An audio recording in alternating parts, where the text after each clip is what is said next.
जय हिंद फ्रेंड्स। आज हम इस वीडियो में पर्यायवाची पढ़ेंगे और पर्यायवाची में हम सबसे पहले शिव के पर्यायवाची पढ़ेंगे। तो शिव के पर्यायवाची में बहुत सारे शब्द आते हैं जो आपको क्लास नोट्स में हमारे जो बच्चे पढ़ते हैं उसी के पर्यायवाची हम आपको वीडियो में भी पढ़ा रहे हैं। तो आप ध्यान से देखें, आपको इनको साथ साथ में नोटिस भी करते चलना है, नोट करते चलना है और समझते भी चलना है। तो हम सबसे शुरू में जो ऊपर पर्यायवाची आप देख रहे हैं भूतेश्वर, तो यहाँ से शुरू करेंगे। एक शब्द है भूतेश्वर।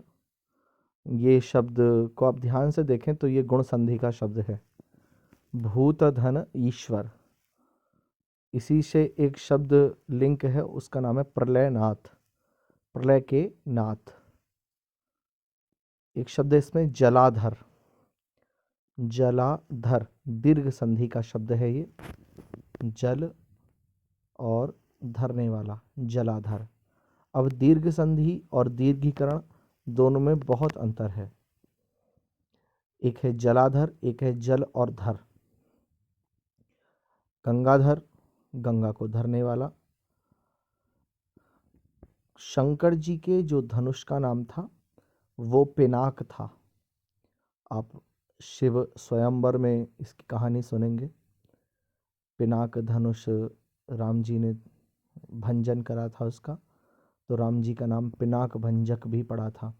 तो शंकर जी के धनुष का नाम था पिनाक, तो शंकर जी को हम पिनाक से पिनाकी भी कहते हैं। तो शब्द आप देख रहे हैं, गंगाधर के बराबर में एक शब्द लिखा है पिनाकी, और पिनाकी में अगर हम ध्यान से देखें तो पिनाकी से ही शब्द बनेगा पिनाक पाणी।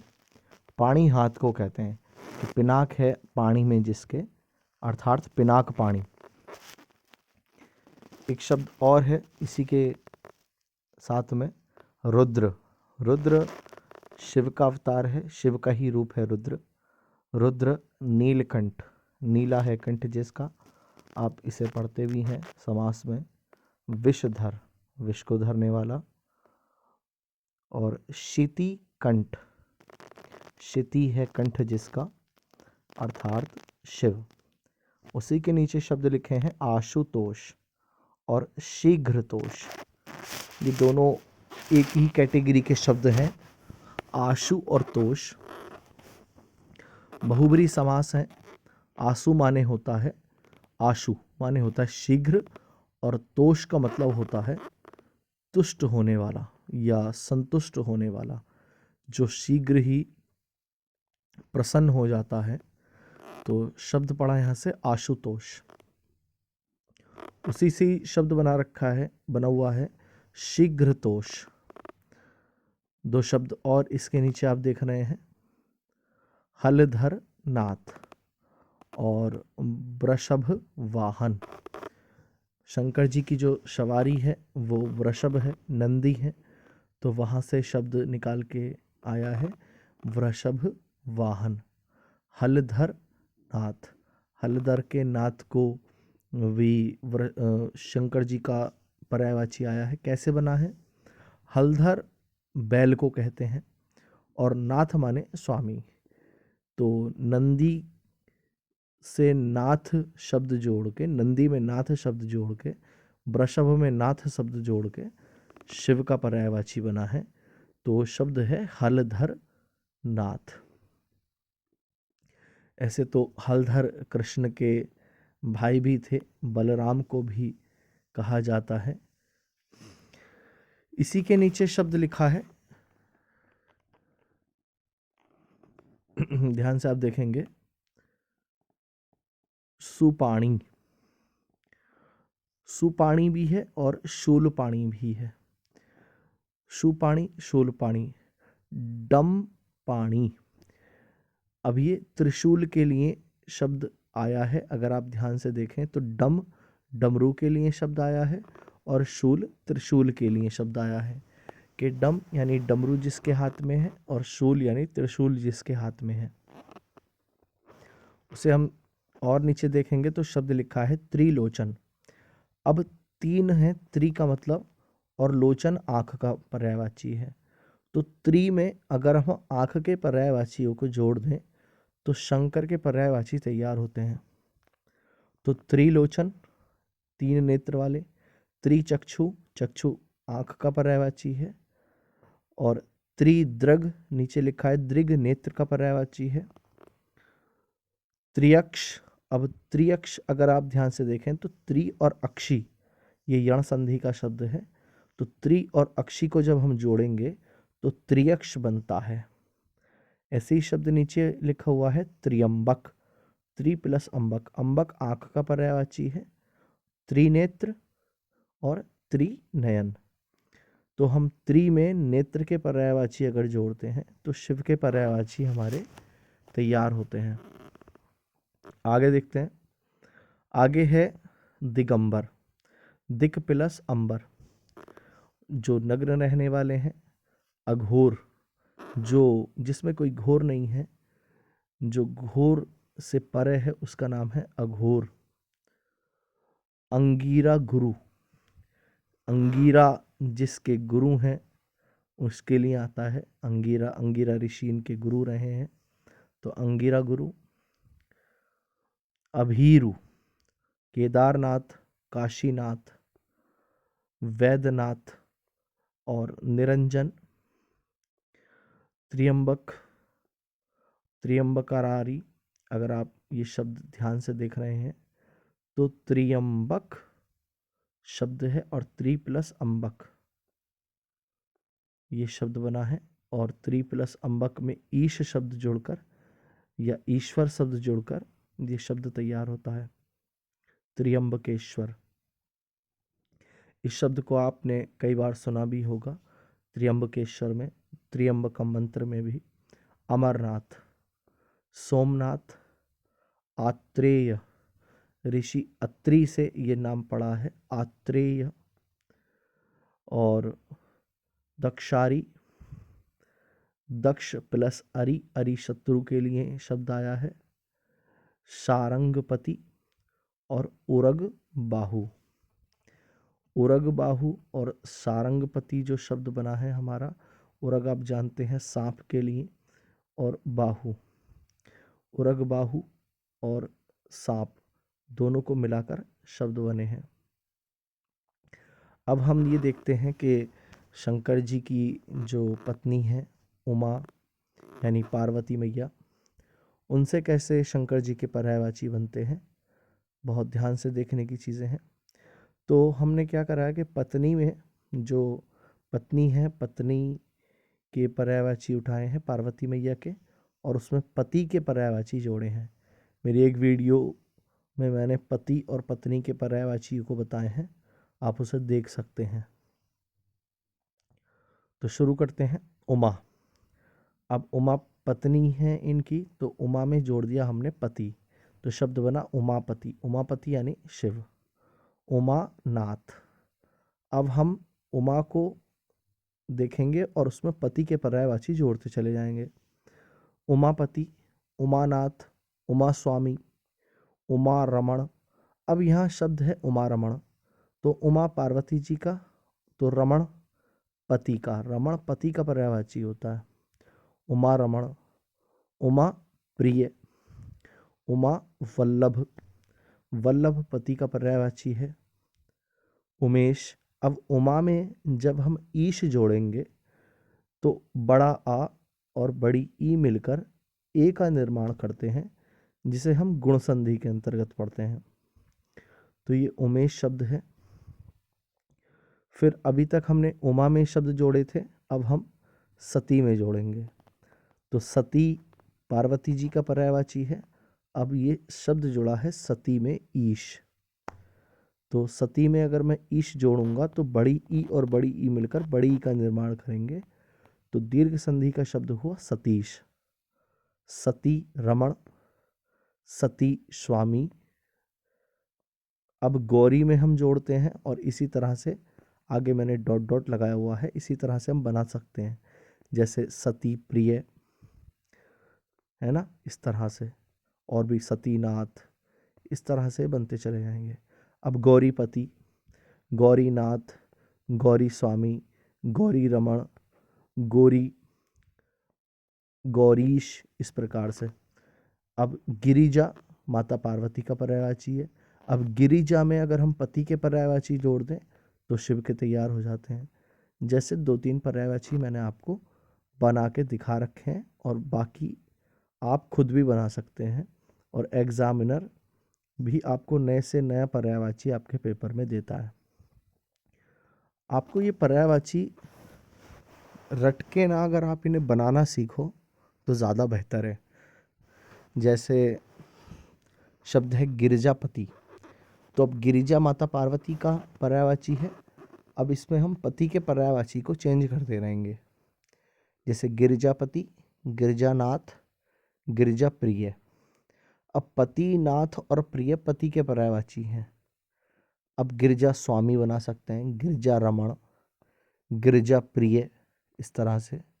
गिरिजेश भी बना सकते हैं हम, क्योंकि गिरिजा में ईश जोड़ेंगे तो बड़ा आ और बड़ी ई मिलकर ए बना देंगे, तो गिरिजेश, इस तरह से। अब माता पार्वती के और पर्यायवाची हमने आपको नीचे दे रखे हैं। जैसे शैलजा माता पार्वती का पर्यायवाची है। अब शैलजा में अगर पति के पर्यायवाची हम जोड़ें तो शैलजा पति, शैलजा नाथ, शैलजा स्वामी, शैलजा रमण, शैलजा प्रिय, शैलजा वल्लभ, इस तरह से बहुत सारे पर्यायवाची शैलजा से ही बनाए जा सकते हैं। अपर्णा, अपर्णा माता पार्वती का पर्यायवाची है।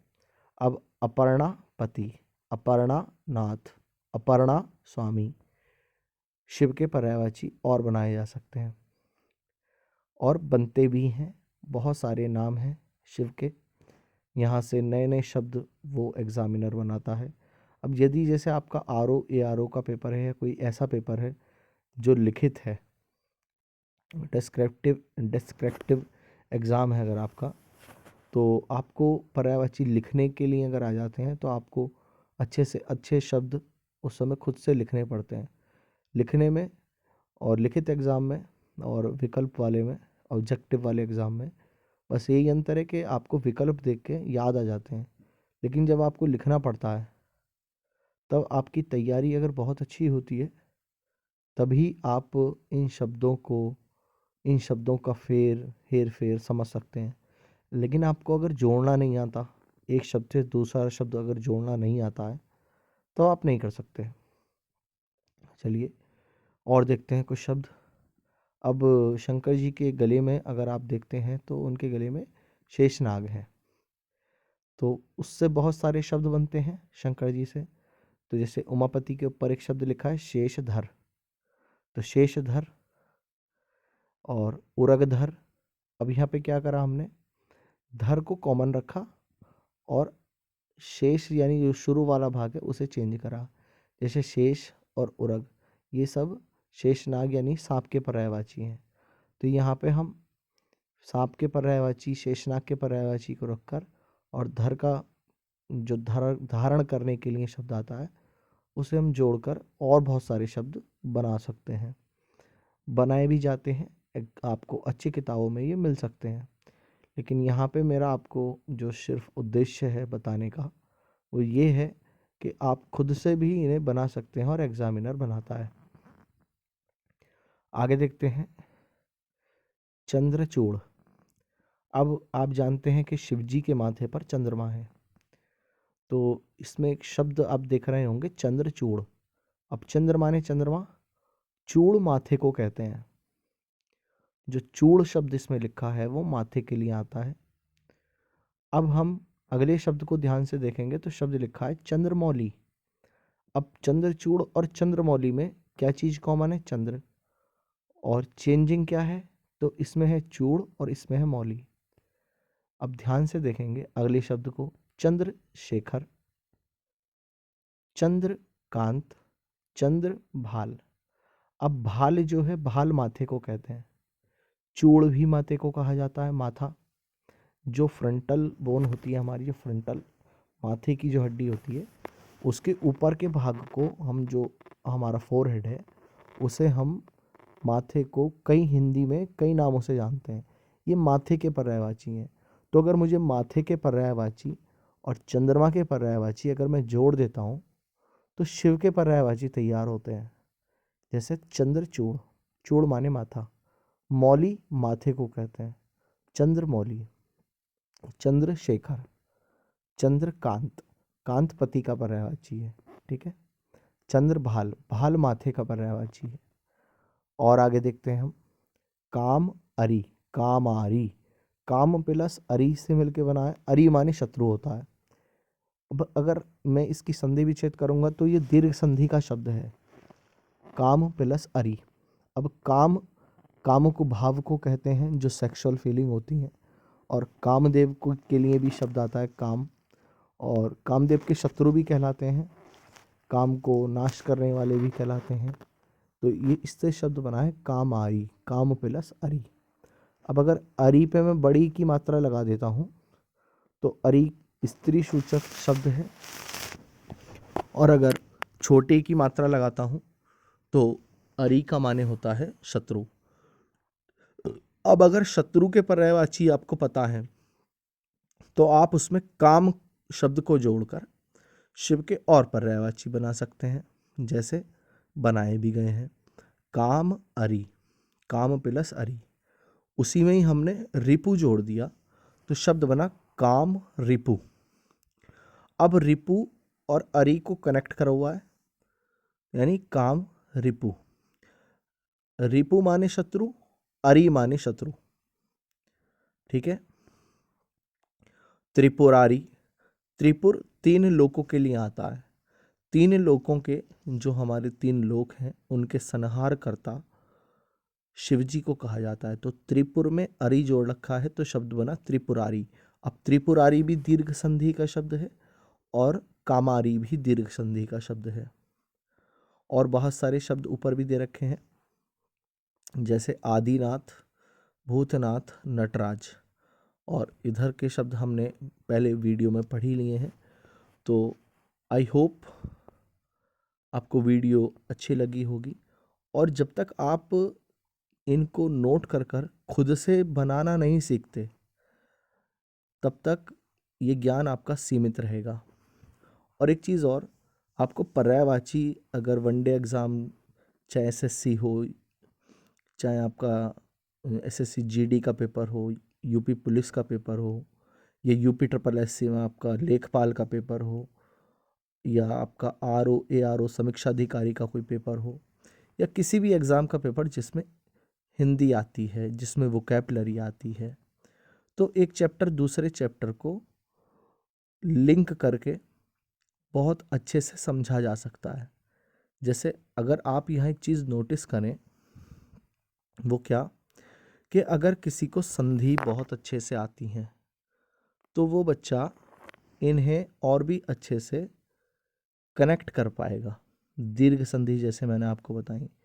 तो ये सारी चीज़ें, और अगर आप संधि जैसी चीज़ ट्रिक से पढ़ोगे तो आपने अपने पैर में अपने आप कुल्हाड़ी मार ली है, क्योंकि वो चैप्टर ऐसा है कि अगर आप बहुत अच्छे से नहीं पढ़ेंगे तो आपको हिंदी में आगे बहुत सारी प्रॉब्लम फेस करनी पड़ती है। और बहुत सारे शब्द हम आगे पढ़ते रहेंगे, वीडियो बहुत बड़ी हो जाती है, आप देखना भी पसंद नहीं करते हैं, तो इसलिए बहुत छोटी छोटी वीडियो बना रहा हूँ। तो इस वीडियो में हमने शिव जी के पर्यायवाची पढ़े हैं। वीडियो को अगर आपने थोड़ा सा भी वीडियो से सीखा है तो अगर आप चाहें तो लाइक कर सकते हैं, और सब्सक्राइब अगर नहीं किया है तो कर लीजिए, और अपने किसी ऐसे दोस्त को जो पढ़ना चाहता है, जो वास्तव में कुछ करना चाहता है, उसे ज़रूर ये वीडियो भेज दें। और बाकी खुश रहें और अपना बहुत बहुत बहुत ख्याल रखें। जय हिंद, वंदे मातरम, भारत माता की जय।